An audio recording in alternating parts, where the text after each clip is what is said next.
ఈరోజు video topic చాలా చాలా చాలా ఇంపార్టెంట్ అయిన టాపిక్. ఎందుకంటే దీని గురించి కనుక మనం తెలుసుకున్నట్లయితే మనం చాలా జబ్బుల నుంచి తప్పించుకోవచ్చు అనమాట. అంటే మనం చేస్తున్న బేసిక్ మిస్టేక్ ఇది. ఈ మిస్టేక్ని మనం అసలు ఎలా కనిపెట్టాలి ఏంటి అన్నది మీకు తెలుస్తుంది. అందుకోసం నేను ఒక ఎగ్జాంపుల్తో చెప్తాను. మీకు ఆ ఎగ్జాంపుల్ వల్ల ఏంటంటే మీకు క్లియర్గా అర్థమవుతుంది. సో లాస్ట్ వరకు చూడండి, చూస్తే మీకే హెల్ప్ అవుతుంది. మీరు కనుక ఈ ఛానల్ కొత్తగా వచ్చినట్లయితే, నా పేరు Madhav, functional life style coach. So ఈ ఛానల్లో ఏంటంటే health, fitness and nutrition related latest information share చేస్తూ ఉంటాను. మరి ఇంకెందుకు ఆలస్యం, let's go to the video. So ఈ వీడియోలో నేను చెప్పబోయేది ఏంటంటే ఒక ఇద్దరు వ్యక్తుల గురించి చెప్తాను. ఆ ఇద్దరిని ఒక ఎగ్జాంపుల్ కింద తీసుకొని మీకు ఎక్స్ప్లెయిన్ చేస్తాను. సో ఒక ఇద్దరు వ్యక్తులు ఉన్నారు. వాళ్ళు ఏంటంటే నైట్ పడుకునే ముందు నార్మల్గా భోజనం చేస్తాం కదా, సో ఈవినింగ్ టైంలో భోజనం చేశారు. ఒకళ్ళు ఎలా తిన్నారంటే కొంచెం మంచిగా ప్రోటీన్ ఉండేలాగా కొంచెం చికెనో లేదంటే పన్నీరో, వెజిటేరియన్ అయితే పన్నీరు, నాన్ వెజిటేరియన్ అయితే కొంచెం చికెన్ ఉండేలాగా చూసుకొని కొన్ని వెజిటబుల్స్ మంచిగా కొంచెం రైస్ పెట్టుకొని బ్యాలెన్స్డ్గా హెల్తీగా తిన్నారనమాట. ఇంకొక అతను ఉన్నారు కదా, ఆయన ఏంటంటే జనరల్గా లైక్ మంచిగా సాంబారు, ఎక్కువ రైసు, అసలు ప్రోటీన్ సోర్స్ అనేది లేకుండా కొన్ని అప్పడాలు పెట్టుకున్నారు, కొంచెం ఏమో కూర కోసం బంగాళదుంపలు ఫ్రై ఒకటి పెట్టుకున్నారు, నీట్గా హ్యాపీగా తినేశారు. సో ఇద్దరు అలా 8 o'clockకి తిన్నారు. ఒక అరగంట తర్వాత ఎవరైతే ఇలా తక్కువ ప్రోటీన్ తిని ఉన్నారో, అంటే లైక్ ఓన్లీ లైక్ సాంబార్ అన్నం, అప్పడాలు, ఫ్రై, బంగాళదుంపల ఫ్రై ఇది తిన్నారు కదా, అతనికి ఏంటంటే కొంచెం ఆకలి అనిపించింది అనమాట. ఒక హాఫ్ అన్ అవర్ తర్వాత ఏదైనా తింటే బాగుందని చెప్పేసి ఒక 2 బిస్కెట్లు కూడా తిన్నారు. సో అంతా okay, everything is good. So తర్వాత రోజు ఇద్దరు కూడా టెస్ట్ చేసుకుందాం అని చెప్పేసి బ్లడ్ షుగర్ చెక్ చేయించుకోవడానికి వెళ్ళారు. ఇద్దరికి ఫాస్టింగ్ బ్లడ్ గ్లూకోజ్ చూసేసరికి ఏమైందంటే, ఈ వ్యక్తి ఎవరైతే ఉన్నారో అంటే లైక్ మంచిగా కొంచెం ప్రోటీన్ ఉండేలాగా కొంచెం పన్నీరో లేదంటే చికెనో పెట్టుకున్నారు, కొంచెం రైసు, కొన్ని వెజిటబుల్స్ అలా నీట్గా తిన్నారు కదా, ఆయనకేమో బ్లడ్ షుగర్ లెవెల్స్ ఏమో అరౌండ్ 92 వరకు ఉన్నాయి. ఎవరైతే ఇలాగా కొంచెం రైస్ ఎక్కువ తిని సాంబార్ అన్నం, బంగాళదుంపలు ఫ్రై, అప్పడాలు తినేసి మళ్ళీ ఒక అరగంట తర్వాత మళ్ళీ ఒక 2 బిస్కెట్లు తినేసి ఉన్నారో, ఆయనకేమో బ్లడ్ షుగర్ లెవెల్ ఏమో 91 ఉందన్నమాట. ఇదేంటి విచిత్రం? ఇప్పుడు ఒక వ్యక్తికేమో హెల్తీగా తిన్నాడు, ఆయనకేమో 92 ఉంది. ఒక వ్యక్తి అన్హెల్దీగా తిని మళ్ళీ బిస్కెట్లు కూడా తిన్నా అతనికి కూడా 91 ఉంది. సో ఇద్దరిని పోల్చుకొని చూసినట్లయితే ఇంత కష్టపడి ఇతను హెల్తీ డైట్ తిని అప్పడాలు వదులుకొని మంచి మంచి బంగాళదుంపల ఫ్రైలు వదులుకొని తిన్న ఇతనికి, హ్యాపీగా ఎంజాయ్ చేసిన ఇతనికి, ఇద్దరికి తేడా ఏముంది? మరి అలాంటప్పుడు అందరూ కూడా ఇలాగే తినొచ్చు కదా అని ఆలోచన వస్తుంది. ఇక్కడే మనం చేసే పెద్ద మిస్టేక్ ఏంటంటే, మనం చూసే మార్కర్ అనమాట. మనం ఏదైతే మార్కర్ చూస్తున్నామో, ఉదయాన్నే లేచిన వెంటనే ఫాస్టింగ్ బ్లడ్ గ్లూకోజ్, అది చూసి మనం మోసపోతున్నాం. ఎందుకంటే మన బాడీ ఆ వాల్యూని మనకి చూపించడం కోసం రాత్రంతా ఎంత స్ట్రగుల్ అవుతున్నది అన్నది మనం తెలుసుకోవాలి. ఇప్పుడు ఇదే ఎగ్జాంపుల్ని ఇంకో విధంగా చూద్దాం. అంటే ఎలా అంటే, ఒక ఇద్దరు వ్యక్తులు ఉన్నారు, హైదరాబాద్ నుంచి విజయవాడ వెళ్ళాలనుకున్నారు కార్లో. సో ఇద్దరు కూడా రాత్రి 8 గంటలకి స్టార్ట్ అయ్యారు. మార్నింగ్ 8 o'clock కల్లా ఇద్దరు విజయవాడ చేరుకున్నారు. సో ఇక్కడ మనం గమనించాల్సింది ఏంటంటే, వాళ్ళ ప్రయాణం ఎలా ఉన్నదని చూద్దాం. సో మొదటి వ్యక్తి ఎవరైతే ఉన్నారో ఆ వ్యక్తి ఏంటంటే హైవే మీద ఒక 70-80 స్పీడ్లో ఎక్కడ బ్రేకులు వేయకుండా, టోల్ గేట్స్ లేకుండా ప్రశాంతంగా హ్యాపీగా జర్నీ చేసుకుంటూ వెళ్ళిపోయాడు. ఇక రెండో వ్యక్తి ఎలా వెళ్ళాడంటే, గుంతల రోడ్డు అనమాట. ఎక్కడ చూసినా రోడ్డు నిండా హోల్స్ ఉన్నాయి, స్పీడ్ బ్రేకర్స్ ఉన్నాయి, ట్రాఫిక్ సిగ్నల్స్ ఉన్నాయి. ఇవన్నీ చూసుకుంటూ సడన్ బ్రేకులు వేసుకుంటూ మళ్ళీ యాక్సలరేషన్ చేసి ఒకసారి ఏమో 40 స్పీడ్లోని, ఒకసారి ఏమో 120 స్పీడ్లోని ఎలాగోలాగా కష్టపడి సేమ్ 8 o'clock ఇలా రీచ్ అయిపోయాడు అనమాట విజయవాడ. సో ఇద్దరు కూడా హైదరాబాద్ నుంచి బయలుదేరారు, విజయవాడ రీచ్ అయ్యారు, ఇద్దరు 8 గంటలకి రీచ్ అయ్యారు. కానీ ఆ రాత్రి చేసిన ప్రయాణం ఏదైతే ఉందో, ఆ ప్రయాణంలో ఒక వ్యక్తి హ్యాపీగా సాఫీగా నీట్గా డ్రైవ్ చేసుకుంటూ వెళ్ళాడు, ఇంకో వ్యక్తి చాలా కష్టపడి ఉదయానికి 8 o'clockకి రీచ్ అయ్యాడు. సో ఈ ప్రయాణం అనేది ఏదైతే ఉందో అది చాలా చాలా ఇంపార్టెంట్ అనమాట. సో ఇక్కడ మనం ఉదయం 8 గంటలకల్లా విజయవాడ చేరుకోవడం అనేది ఏంటంటే, మన ఫాస్టింగ్ బ్లడ్ గ్లూకోజ్ 100 లోపు ఉండడం అనుకోండి, అంటే లైక్ 92 కానీ 91 కానీ. ఇంకా కార్ ఇంజిన్ అనేది ఏంటంటే మన శరీరంలో ఉన్న లివర్, ప్యాంక్రియాస్ అనమాట. సో ఇద్దరు ఒకే సమయానికి వచ్చిన లోపల జరిగిన జీవక్రియ ఏదైతే ఉందో, అంటే లైక్ ప్రాసెస్ ఏదైతే ఉందో, అది ఇద్దరికి కూడా ఒక డిఫరెంట్గా ఉంటుందన్నమాట. అంటే లైక్ సాఫీగా వెళ్ళిన ఇంజిన్ ఏదైతే ఉందో, అంటే లైక్ జస్ట్ జనరల్గా మంచి డైట్ తీసుకొని ప్రోటీన్ ఉండేలా తీసుకున్న వ్యక్తి యొక్క ఇంజిన్ అనేది అంత కష్టపడకుండానే డ్రైవ్ చేయగలిగింది. కానీ ఎవరైతే ఇలా జంక్ ఫుడ్ తిన్నారో అతని యొక్క ఇంజిన్ అనేది చాలా కష్టపడి డెస్టినేషన్కి తీసుకెళ్ళింది. అంటే ఇక్కడ ఆ రెండో వ్యక్తి ఎవరైతే ఉన్నారో ఆయన యొక్క గ్లూకోజ్ మార్నింగ్ కల్లా 100 లోపు ఉండడం కోసం అని చెప్పేసి రాత్రంతా ప్యాంక్రియాస్ లివరు చాలా కష్టపడి చాలా స్ట్రెస్ తీసుకొని ఆ వాల్యూని తీసుకొచ్చాయన్నమాట. సో ఇప్పుడు మనం ఏంటంటే ఆ ముందు తిన్న వ్యక్తి లోపల ఇంజిన్ లోపల అసలు ఏం జరిగింది, ఏ ప్రాసెస్ జరిగింది, అలాగే ఇలా తిన్న వ్యక్తికి ఆ ఇంజిన్ లోపల ప్రాసెస్ అంటే లైక్ ఈ లివరు అలాగే ప్యాంక్రియాస్లో ఏం జరిగింది అన్నది తెలుసుకుందాం. మీరు కనుక ఇప్పటి వరకు సబ్స్క్రైబ్ చేయనట్లయితే ప్లీజ్ సబ్స్క్రైబ్ చేసుకొని నా ఛానల్ని సపోర్ట్ చేయండి. సో ఫర్ ఎగ్జాంపుల్కి మొదటి వ్యక్తి ఎవరైతే ఉన్నారో అతను ఇలా ప్రోటీను, కొంచెం ఫైబరు, అలాగే కొంచెం రైసు ఇలా ఉండేలా చూసుకొని బ్యాలెన్స్డ్గా తిన్నారు కదా. అతనికి ఏమవుతుందంటే బ్లడ్లోకి గ్లూకోజ్ అనేది చాలా స్లోగా రిలీజ్ అవుతుంది అనమాట. సో ఎప్పుడైతే ఇలా స్లోగా రిలీజ్ అవుతుందో ప్యాంక్రియాస్ అనేది ఏంటంటే ఒక్కసారిగా ఇన్సులిన్ ఎక్కువ రిలీజ్ చేయాల్సిన అవసరం ఉండదు కాబట్టి తక్కువగా ఇన్సులిన్ రిలీజ్ చేసుకుంటూ వెళ్తుంది. సో ఇక్కడ ఇన్సులిన్ అనేది ఏంటంటే మన యొక్క గ్లూకోజ్ ఏదైతే ఉందో దాన్ని సెల్లోకి పంపించడానికి కావాల్సిన కీ అనుకుందాం. సో మనకి ఏంటంటే ఇక్కడ ఇన్సులిన్ అనేది స్లోగా రిలీజ్ అవుతుంది, హ్యాపీగా సెల్స్ అనేవి కొంచెం గ్లూకోజ్ని తీసుకొని వాడుకోవడానికి రెడీగా ఉంటాయి అనమాట. సో దానివల్ల ఏంటంటే మనకి లివర్ మీద కానీ ప్యాంక్రియాస్ మీద కానీ ఎక్కువ స్ట్రెస్ అనేది పడదు, అంటే ఒత్తిడి పడదు అనమాట. సో దానివల్ల మనకి స్లోగా గ్లూకోజ్ అనేది బ్లడ్లోకి వస్తుంది, మెల్లిగా అది సెల్స్లోకి వెళ్తుంది, ఇన్సులిన్ అనేది కామ్గా రిలీజ్ అవుతుంది అనమాట. అంటే ఇక్కడ మనం ఫస్ట్ కార్ గురించి మాట్లాడుకున్నాం కదా, హైవే మీద హ్యాపీగా ఎలాంటి స్పీడ్ బ్రేకర్స్ లేకుండా, ఎలాంటి గుంతలు లేకుండా హ్యాపీగా నీట్గా 70 to 80 స్పీడ్లోని అలా డ్రైవ్ చేసుకుంటూ వెళ్ళిన బండి అనమాట. సో ఇంజిన్కి కూడా ఎక్కడ కూడా స్ట్రెస్ లేకుండా హ్యాపీగా జర్నీ జరిగింది. ఇంకా రెండో వ్యక్తి గురించి మాట్లాడుకుంటే ఎవరైతే ఇలా ఎక్కువగా లైక్ అన్నము అంటే లైక్ ప్రోటీన్ తక్కువ ఉండే ఫుడ్, అన్నము అలాగే సాంబారు, మంచిగా ఫ్రై ఏదైతే ఉందో బంగాళదుంపల ఫ్రై, అప్పడాలు తిన్నారో వాళ్ళకి ఏం జరుగుతుందంటే ఈ షుగర్ అనేది ఎందుకంటే అందులో ప్రోటీన్ లేదు, ఫైబర్ కూడా తక్కువ ఉంది. ఫైబర్ కన్నా ఎక్కువ ఇంపార్టెంట్ అంటే ప్రోటీన్ అనమాట. సో ప్రోటీన్ తక్కువ ఉండడం వల్ల మెయిన్ ఇక్కడ ప్రాబ్లం.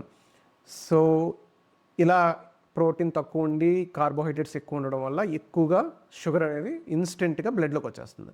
సో ఎప్పుడైతే ఇలా బ్లడ్లోకి వచ్చేస్తుందో వెంటనే ప్యాంక్రియాస్ ఏంటంటే అలర్ట్ అయ్యి వెంటనే ఎక్కువ ఇన్సులిన్ రిలీజ్ చేస్తుంది. ఇన్సులిన్ అనేది కీ అనుకున్నాం కదా, ఎక్కువ ఇన్సులిన్ రిలీజ్ చేస్తే అలాగైనా సరే ఆ షుగర్ని తీసుకెళ్ళి సెల్స్లోకి తోసేయచ్చు కదా అని చెప్పేసి కావాల్సిన దానికన్నా ఎక్కువ ఇన్సులిన్ రిలీజ్ చేస్తుంది అనమాట. సో ఈ కండిషన్ ఏమంటారంటే హైపర్ ఇన్సులిమీనియా అనేసి అంటారు. సో ఇలాగ ఎక్కువ బ్లడ్లోకి ఇన్సులిన్ రావడం అనేది ఇన్ఫ్లమేషన్ అనమాట, అంటే లైక్ మంచిది కాదు. అంటే ఫర్ ఎగ్జాంపుల్కి ట్రాఫిక్ జామ్లో ఇప్పుడు రెండో కారు ఏదైతే వెళ్తుందో మధ్యలో ట్రాఫిక్ జామ్ వచ్చింది కదా, ఆ ట్రాఫిక్ జామ్ దగ్గర ఆగిపోయింది, కారు కదలటం లేదు. సో అలాంటప్పుడు మనకి కొందరు పోలీసులు వచ్చి దాన్ని క్లియర్ చేయడం చేస్తారు, అంటే ట్రాఫిక్ పోలీసు వచ్చి క్లియర్ చేయడం ఇవన్నీ చేస్తూ ఉంటారు కదా. సో అలా అనుకుందాం. లేదంటే ఇంకా ఎగ్జాంపుల్గా ఏం చెప్పుకోవచ్చు అంటే ఫర్ ఎగ్జాంపుల్కి బౌన్సర్స్ అనుకుందాం. సో ఈ ఇన్సులిన్ అనేది ఏంటంటే ఒక బౌన్సర్ అనుకుందాం, వీడు ఏంటంటే బలవంతంగా తీసుకువెళ్ళి ఈ గ్లూకోజ్ని సెల్స్లోకి తోసేయడానికి అని చెప్పేసి ఎక్స్ట్రా ఇన్సులిన్ని రిలీజ్ చేసింది అనమాట. దీనివల్ల ఇంకోటి కూడా జరుగుతుంది ఏంటంటే ఎప్పుడైతే ఇలాగ ఇన్సులిన్ అనేది ఎక్కువైపోయి మొత్తం ఈ బ్లడ్లో ఉన్న గ్లూకోజ్ ఉంటుందో ఆ బ్లడ్లో ఉన్న గ్లూకోజ్ అంతటిని కూడా సెల్స్లోకి తోసేయడానికి ట్రై చేసి మొత్తం తోసేస్తారు. ఇలా తొయ్యడం వల్ల ఏం జరుగుతుందంటే బ్లడ్లో ఉండాల్సిన గ్లూకోజ్ కన్నా ఇంకా తక్కువ పడిపోతుంది, అంటే లైక్ ఒక్కసారిగా గ్లూకోజ్ పెరిగింది మళ్ళీ ఒక్కసారిగా కిందకి పడిపోతుంది అనమాట. సో ఎప్పుడైతే ఉండాల్సిన గ్లూకోజ్ కన్నా కిందకి వెళ్ళిపోతుందో దాన్నే హైపోగ్లైసిమియా అంటారనమాట. సో మనకి ఇప్పుడు ఇక్కడ ఇంకో కండిషన్ స్టార్ట్ అయింది దీనివల్ల. చూసారు కదా ముందు వ్యక్తి యొక్క ప్రయాణం ఎలా ఉంది, ఈ కార్బోహైడ్రేట్స్ ఎక్కువ తిన్న వ్యక్తి యొక్క ప్రయాణం ఎలా ఉందో. ఆల్రెడీ 2 కండిషన్స్ మనకు వచ్చేసాయి ఇప్పుడు. సో ఎప్పుడైతే ఇలా షుగర్ కిందకి పడిపోతుందో మనకి ఏంటంటే వెంటనే మనకి ఎనర్జీ లెవెల్స్ అనేవి లో అయిపోతాయి. సో చూసారు కదా ఫస్ట్ వ్యక్తి ఏంటంటే నీట్గా ఫుడ్ తినేసాడు, ఇంకా మళ్ళీ ఏమీ తినాలని అనుకోలేదు. రెండో వ్యక్తి సాంబార్ అన్నం మంచిగా బంగాళదుంప ఇవన్నీ తిన్నా సరే మళ్ళీ ఒక అరగంట తర్వాత బిస్కెట్ తినాల్సి వచ్చింది, ఎందుకంటే అతని యొక్క షుగర్ లెవెల్స్ బాగా కిందకి పడిపోవడం వల్ల బ్రెయిన్ థింక్ చేస్తుంది ఓకే తినకి ఎనర్జీ లెవెల్స్ కావాలి, ఇప్పుడు ఇన్స్టెంట్గా గ్లూకోజ్ కావాలి, ఏం కావాలి, ఎలాగైనా సరే షుగర్ క్రేవింగ్స్ వస్తాయి అన్నమాట. షుగర్ క్రేవింగ్స్ వచ్చి ఏదో ఒకటి తినేయాలని చెప్పేసి బ్రెయిన్ చెప్తుంది. వెంటనే మనం ఏం చేస్తాం, ఓకే ఏదో చిన్న కేక్ పీసో లేదా చాక్లెటో లేదంటే ఒక ఫ్రూటో లేదంటే ఈ వ్యక్తి తిన్నట్టు బిస్కెట్ తినడం స్టార్ట్ చేస్తాం ఒక హాఫ్ అన్ అవర్ తర్వాత. సో మనం ఏమనుకుంటాం అంటే ఇదేంటి నేను తిన్న వెంటనే తినకూడదు, నాకు చాలా విల్ పవర్ ఉంది, నేనేం తిన్నాను, ఇప్పుడు అన్నం తినేసాను కదా అని అనుకుంటాం. కానీ ఎప్పుడైతే మన యొక్క బాడీ స్ట్రెస్ ఫీల్ అయ్యి అంటే లైక్ మన గ్లూకోజ్ లెవెల్స్ పడిపోయేసరికి మనకి అడ్రినల్, కార్టిసోల్ ఇవన్నీ రిలీజ్ అయిపోతాయి, అంటే మనకు ఒక స్ట్రెస్ సిగ్నల్ వస్తుంది అనమాట. మనం ఎంత కంట్రోల్ చేసుకుందాం అనుకున్నా సరే మనం ఏంటంటే లేదు ఈ స్వీట్ తినాలన్న క్రేవింగ్ వచ్చేస్తుంది. సో అందుకనే చాలామంది ఏంటంటే డైట్లు చేస్తున్నప్పుడు చాలా కష్టపడుతూ ఉంటారు. వాళ్ళు ఫస్ట్ తక్కువ తినడం అలవాటు చేసుకోకుండా ముందు చేయాల్సిన పని ఏంటంటే మనం తింటున్న ఫుడ్లో న్యూట్రియన్స్ ఉన్నాయా, కావాల్సినంత ప్రోటీన్ మనం తింటున్నామా లేదా, ఇలాంటివి మనం ముందు గైడ్ చేసుకొని తినాలన్నమాట. అలా తిన్నప్పుడే మనం ఏదైనా డైట్ చేయగలుగుతాం. లేదు నేను తక్కువ తింటానని చెప్పి తింటే ఏమవుతుందంటే ఇలా ఎప్పుడైతే మనకి ఇన్సులిన్ లెవెల్స్ అనేవి సడన్గా పెరగడం సడన్గా తగ్గడం ఇలా రోలర్ కోస్టర్లా ఉంటుందో అప్పుడు మనం నిగ్రహించుకోలేము. వెంటనే ఏంటంటే ఏదో ఒక స్వీట్ తీసుకోను లేదంటే ఆ క్రేవింగ్ని క్రేవింగ్స్ అని చెప్తారు కదా, అందుకే క్రేవింగ్స్ వస్తాయి అన్నమాట. అంటే క్రేవింగ్స్ రావడానికి చాలా డిఫరెంట్ సిచ్యువేషన్స్ ఉంటాయి, బట్ ఈ సిచ్యువేషన్లో మాత్రం ఇది మెయిన్ పాయింట్. సో ఇలా క్రేవింగ్స్ వచ్చినప్పుడు మనం కంట్రోల్ చేసుకోలేకుండా ఆ బిస్కెట్స్ కానీ చాక్లెట్స్ కానీ తినేస్తాం. సో చూసారా, మార్నింగ్ యొక్క బ్లడ్ వాల్యూ ఒక్కటే చూసుకున్నట్లయితే ఫాస్టింగ్ షుగర్ చూసుకోవడం వల్ల మనం ఎంత పెద్ద తప్పు అనేది చేస్తున్నామో. ఓకే, ఇప్పుడు మరి రెండో వ్యక్తి ఇలా గ్లూకోజ్ కోసం అని చెప్పేసి బిస్కెట్ తిని, అంటే లైక్ ఎక్స్ట్రా గ్లూకోజ్ కోసం కార్బోహైడ్రేట్స్ కావాలి కాబట్టి ఇన్స్టెంట్గా వచ్చేది, ఆ బిస్కెట్ తినాలనిపించిన క్రేవింగ్ వచ్చింది, తినేశాడు. సో తన లెవెల్స్ మళ్ళీ నార్మల్ లెవెల్కి వచ్చాయి. కానీ మార్నింగ్ కల్లా అంటే లైక్ మధ్యలో ఒకవేళ నిద్రలో మనకి గ్లూకోజ్ కావాలన్నా ఎక్కువైనా తక్కువైనా అసలు అది ఎలా బ్యాలెన్స్ అవుతుందంటే, మన బాడీలో ఒక మెకానిజం ఉంటుంది. అదేంటంటే మన బాడీలోని గ్లూకోగన్ అనే హార్మోన్ ఉంటుంది. ఇది ఏంటంటే ఇన్సులిన్కి ఆపోజిట్లో పనిచేస్తుంది. ఇది ఏం చేస్తుందంటే మన లివర్లో ఉన్న గ్లైకోజన్ స్టోరేజెస్ ఏవైతే ఉన్నాయో అందులో నుంచి షుగర్ని తీసుకొచ్చి మన నైట్ టైం ఒకవేళ మధ్యలో ఫ్యూయల్ కావాలనుకుంటే అది యూజ్ చేస్తుంది అనమాట. సో అది యూజ్ చేసి మన యొక్క లివర్లో ఉండే గ్లైకోజన్స్ ఏవైతే ఉన్నాయో దాన్ని ఈ గ్లూకోగన్ యూజ్ చేసి మనకి ఎనర్జీ కింద ఇస్తుంది. సో ఇక్కడ గ్లూకోగన్ అనేది ఏంటంటే మనకి ఇన్సులిన్కి ఆపోజిట్లో పనిచేస్తుంది అనమాట. సో ఈ గ్లూకోగన్ ఏం చేస్తుందంటే, ఇన్సులిన్ నార్మల్గా మనకి బ్లడ్లో ఉన్న గ్లూకోజ్ని తగ్గించడానికి యూజ్ అవుతుంది కదా, అంటే సెల్స్లో తీయడానికి. ఈ గ్లూకోగన్ అనేది ఏం చేస్తుందంటే మన లివర్లో దాచుకున్న ఈ గ్లూకోజ్ స్టోరేజెస్ అంటే గ్లైకోజన్స్ ఏవైతే ఉన్నాయో వాటిని మన బాడీలోకి మళ్ళీ మన రక్తంలోకి తీసుకురావడానికి ఈ గ్లూకోగన్ అనే హార్మోన్ పనిచేస్తుంది అనమాట. సో దానివల్ల మనకి ఏంటంటే మార్నింగ్ లేచేసరికి ఆ షుగర్ అనేది బ్యాలెన్స్ అవుతుంది. సో ఇప్పుడు ఈ రెండో వ్యక్తి బిస్కెట్లు తిన్నాడు, మళ్ళీ గ్లూకోజ్ పెరిగింది, ఆ తర్వాత మళ్ళీ క్రాష్ అవుతుంది, ఎందుకంటే మళ్ళీ ఇన్సులిన్ ఎక్కువ రిలీజ్ అవుతుంది, ఎందుకంటే ఇతను డైట్ అనేది సరిగా లేదు. ఎవరైతే ఇలాగా ఎక్కువ కార్బోహైడ్రేట్స్ తక్కువ ప్రోటీన్ ఉండి అనీవెన్గా ఇష్టం వచ్చినట్టు తింటారో వాళ్ళ యొక్క ఇంజిన్ లోపల జరిగే ప్రక్రియ అనమాట. నైట్ అంతా బాడీ స్ట్రెస్ ఫీల్ అవుతూనే ఉంటుంది, లివర్ స్ట్రెస్ ఫీల్ అవుతుంది, ప్యాంక్రియాస్ స్ట్రెస్ ఫీల్ అవుతుంది, కంప్లీట్ బాడీ స్ట్రెస్ ఫీల్ అయ్యి మనకి ఉదయం కల్లా ఈ 92-91 వాల్యూస్ని చూపిస్తుంది. సో ఇప్పుడు చూసారు కదా, మన ఫాస్టింగ్ బ్లడ్ గ్లూకోజ్ ఇలా 100 లోపు చూపించడం కోసం మన బాడీ రాత్రంతా ఎంత స్ట్రగుల్ అవుతుందన్నది జస్ట్ మనం ఆ వాల్యూ ఒకటి చూసుకొని హ్యాపీగా అంతా బాగానే ఉంది కదా అని అనుకోవచ్చు. అలాగే ఇప్పుడు మీలో చాలామందికి ఈ డౌట్ కూడా రావచ్చు, అంటే ఏంటంటే ఓకే మరి మన బాడీ ఎలాగోలాగా స్ట్రగుల్ చేసుకొని హ్యాపీగా మార్నింగ్ కల్లా నార్మల్ లెవెల్స్ తీసుకొచ్చేస్తుంది కదా, సో ఇలా కంటిన్యూ చేస్తే ఏమవుతుందని చెప్పేసి మీకు క్వశ్చన్ రావచ్చు. సో ఇలా జనరల్గా మనం చాలా రోజులు ఇలా తిన్నట్లయితే, ఇప్పుడు మనం మళ్ళీ ఆ కార్ డ్రైవింగ్ దగ్గరికి వెళ్దాం.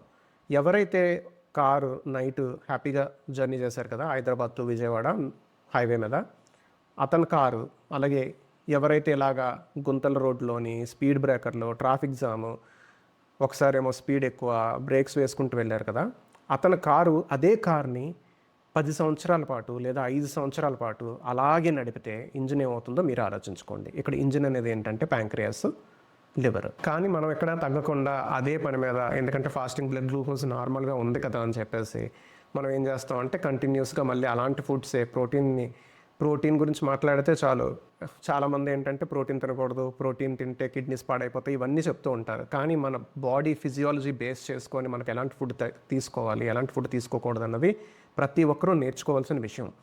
అందుకనే నేను ఏంటంటే gutandroot.comలో నేను చాలా ఎక్కువ ఇన్ఫర్మేషన్ పెట్టాను. అందులో మీకు చాలా టూల్స్ ఉంటాయి, నేను లాస్ట్లో చూపిస్తాను, లాస్ట్లో మీరు చూద్దరు కానీ అసలు ఆ వెబ్సైట్ ఎలా యాక్సెస్ చేసుకోవాలి, ఏమేమి ఉంటాయి అన్నది.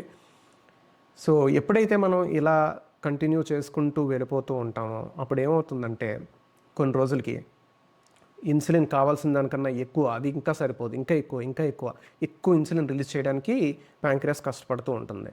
సో అంటే ఎక్కువ బౌన్సర్లు అనమాట, వీళ్ళందరూ వచ్చి ఏం చేస్తారంటే సెల్స్ లోపలికి ఎలాగైనా సరే గ్లూకోజ్ని తోసేయాలని అనుకుంటూ ఉంటారు. కానీ అప్పుడు సెల్స్ ఏం చేస్తాయంటే ఇంకా ఇన్సులిన్ని లోపలికి, మనకు గ్లూకోజ్ని లోపలికి రానివ్వకూడదు, ఈ తాళం చెవులు మనం మార్చేసుకుందాం అని చెప్పేసి ఆ రిసెప్టర్స్ ఏవైతే ఉంటాయో అవి క్లోజ్ అయిపోతాయి, అంటే లైక్ చేంజ్ చేసేసుకుంటాయి. మీకు ఈజీగా అర్థం అవడానికి చెప్తున్నాను, అంటే ఆ తాళం చెవు పనిచేయదనమాట. సో అప్పుడు ఇన్సులిన్ బయటకు వస్తుంది, వచ్చి తోద్దామని లోపలికి తోస్తున్నా సరే గ్లూకోజ్ నో మాకు వద్దు అని చెప్పేస్తాయి. దాన్ని ఇన్సులిన్ రెసిస్టెన్స్ అంటారు. సో ఎప్పుడైతే ఇలా ఇన్సులిన్ రెసిస్టెన్స్ వస్తుందో అప్పుడు మనకి ఏంటంటే ప్రీ డయాబెటీస్ స్టార్ట్ అవ్వడం జరుగుతుంది.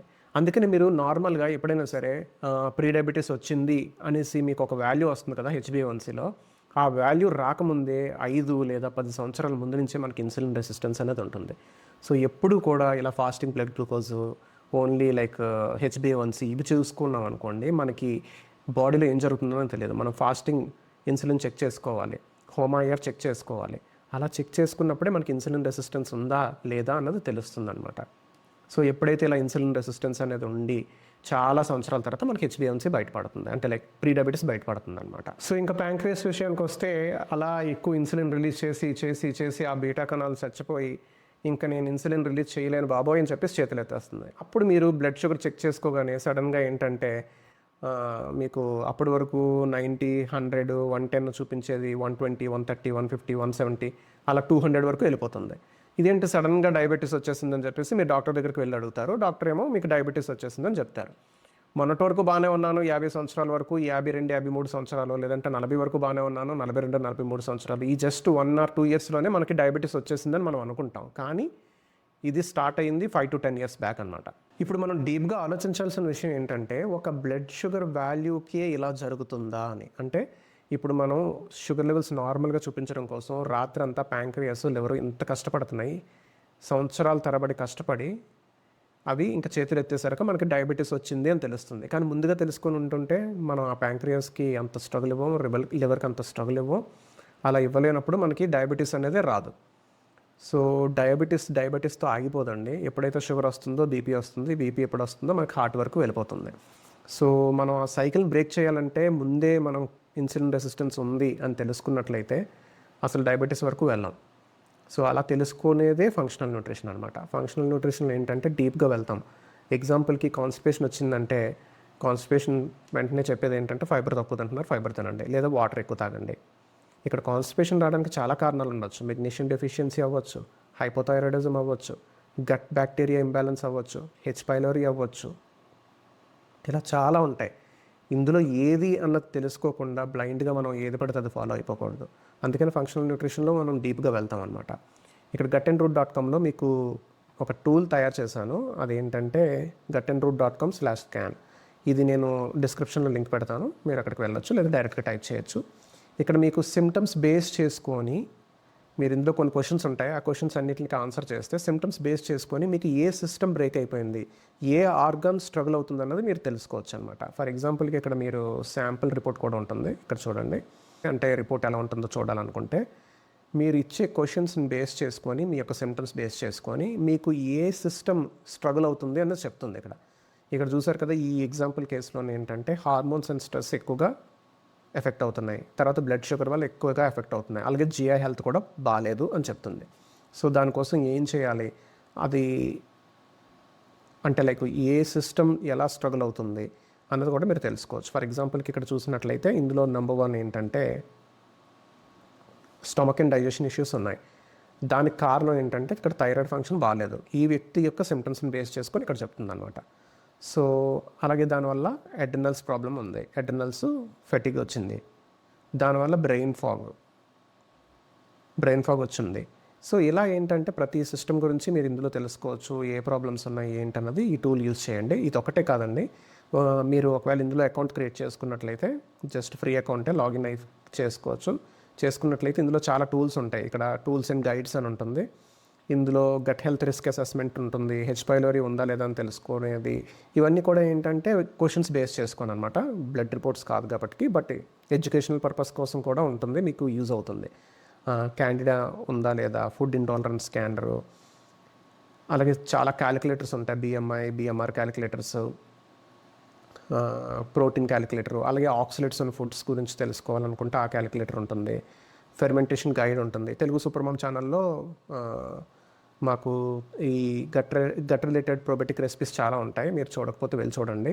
అవన్నీ ఏంటంటే గట్ హెల్త్ని ఇంప్రూవ్ చేసేవన్నమాట. సో ఆ రెసిపీస్కి కావాల్సిన గైడ్ లైన్స్ ఎలా పాటించాలి, ఏంటి, సార్ట్ బ్రెడ్ చేయాలంటే క్యాలిక్యులేటర్, కంబోచా క్యాలిక్యులేటర్, ఇవన్నీ కూడా ఇక్కడ ఉంటాయి. అలాగే guidelines, vitamin D guidelines గురించి తెలుసుకోవాలనుకుంటే దాని గురించి, క్రియాటిన్ గురించి తెలుసుకోవాలనుకున్నా, అలాగే free G1 diet plan complete document ఇక్కడ ఉంటుంది. ఇలా చాలా ఎక్కువ ఇన్ఫర్మేషన్ ఇందులో ఫ్రీగా దొరుకుతుంది, మీరు యూజ్ చేసుకోవచ్చు. అలాగే మంచి సప్లిమెంట్ యొక్క ఎఫిలియేషన్ లింక్స్ కూడా ఇక్కడ ఉంటాయి, అవి కూడా మీరు ఇక్కడికి వచ్చి చూసుకోవచ్చు. అలాగే మీ యొక్క బ్లడ్ రిపోర్ట్ని అప్లోడ్ చేసి స్కాన్ చేసుకొని మీరు రిపోర్ట్ జనరేట్ చేసుకొని చూసుకోవచ్చు అనమాట. అది కూడా ఉంటుంది ఇక్కడ ఆప్షను. కాకపోతే దీనికి క్రెడిట్స్ ఉంటాయి, ఒక రిపోర్ట్ చెక్ చేసుకోవాలనుకుంటే 600 రూపీస్ అవుతుంది, 2 రిపోర్ట్స్కి అయితే ఎంత అని ఉంటుంది. మీకు ఇంట్రెస్ట్ ఉంటే చేసుకోవచ్చు, లేకపోతే లేదు.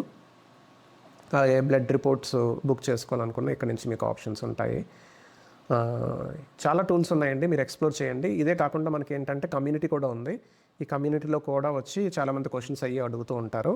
అక్కడ కూడా నేను ఆన్సర్ చేస్తూ ఉంటాను. కమ్యూనిటీలో కూడా జాయిన్ అవ్వచ్చు. అరౌండ్ ఆల్రెడీ మనకి 400 పీపుల్ వరకు ఉన్నారు ఈ కమ్యూనిటీలో. సో ఇవన్నీ కూడా యూస్ చేసుకోండి. మీకు ఏమైనా కమెంట్స్ ఉంటే కింద కమెంట్ చేయండి, లేదంటే కమ్యూనిటీలో కూడా పోస్ట్ చేయొచ్చు. పర్సనల్గా ఏమైనా అడగాలనుకుంటే అక్కడ అడగచ్చు కూడా. అక్కడ మీకు మెసేజ్ ఆప్షన్ కూడా ఉంటుంది. సో అదండి ఈరోజు వీడియో టాపిక్. మీకు నచ్చిందని అనుకుంటున్నాను. మీకు నచ్చినట్లయితే లైక్ చేయండి, షేర్ చేయండి, అలాగే సబ్స్క్రైబ్ చేసుకోవడం మర్చిపోవద్దు. ఇంకొక మంచి వీడియోతో మళ్ళీ కలుద్దాం. Thank you so much for watching.